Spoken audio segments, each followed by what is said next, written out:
बिल्कुल गलत फैसला है, देश के हित में नहीं है। और हम देश के प्रधानमंत्री इसको इस तरह समझ रहे हैं कि कॉन्ट्रैक्ट एम्प्लॉयज़ हैं, कॉन्ट्रैक्ट लेक्चरर्स हैं। देश में आर्मी, नेवी, एयरफोर्स के जो लोग जाते हैं, हमारे सोल्जर्स, वो एक ऑनरेबल प्रोफेशन है। वो किसी की जान लेते हैं या किसी की जान, अपनी जान दे देते हैं, और उनको आप इस तरह से ट्रीट कर रहे हैं कि 4 साल क्या मतलब? क्यों 4 साल भाई? किस लिए कर रहे हैं आप ये गलत फैसला है। ना उसमें ग्रेचुइटी, ना उसमें डियरनेस अलाउंस।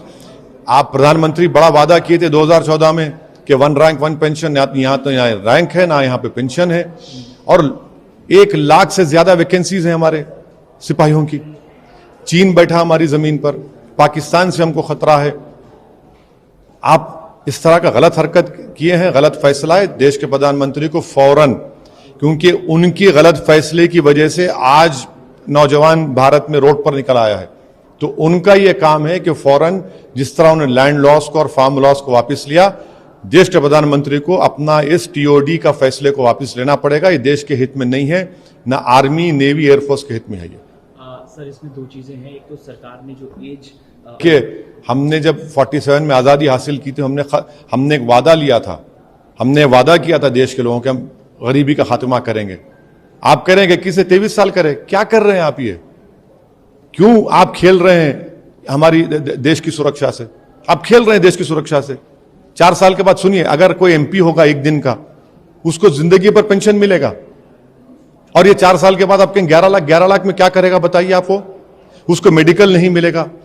अरे भाई, आर्मी, हमारी देश के जो सिपाही हैं वो एक ऑनरेबल प्रोफेशन है, वो कोई मवाली नहीं है खुदा ना खास्ता। एक ऑनरेबल प्रोफेशन को आप इस तरह ट्रीट कर रहे हैं। देश के प्रधानमंत्री जिम्मेदार हैं जो कुछ देश में हो रहा है, उनको फौरन अपना फैसले को गलत मानकर उसको वापस लेने की जरूरत है। इसमें 2 चीजें हैं। एक तो शुरू हो जाएंगी, और दूसरी चीज सर, देश में जिस तरह से प्रदर्शन हो रहा है, पब्लिक प्रॉपर्टी को नुकसान पहुंचा, कौन जिम्मेदार है? उसका जिम्मेदार देश के प्रधानमंत्री है, उनकी सरकार है। आपके गलत फैसले की वजह से वो नौजवान बच्चे जो 2 साल से तैयारी कर रहे थे, आप उनके फ्यूचर को, उनकी जवानी से खिलवाड़ कर रहे हैं। आप जिम्मेदार हैं। आप मजाक बना दिए उनकी जिंदगी का, तो उनको आप मजबूर किए हैं। उसका कॉज क्या है? वो कोई सुनने वाले नहीं है। आप बड़ी बड़ी बातें कर लीजिए, वो ये देख रहा है कि मैं जिस चीज की तैयारी कर रहा था, एक तो खुदकुशी भी कर लिया बच्चा, एक तो जान चलेगी रेलवे में फायरिंग में। तो देश के प्रधानमंत्री गलत फैसला है, उनको फैसले को वापस लेना पड़ेगा। देश के युवाओं के लिए, देश की सुरक्षा के लिए उनको फैसला वापस लेना पड़ेगा।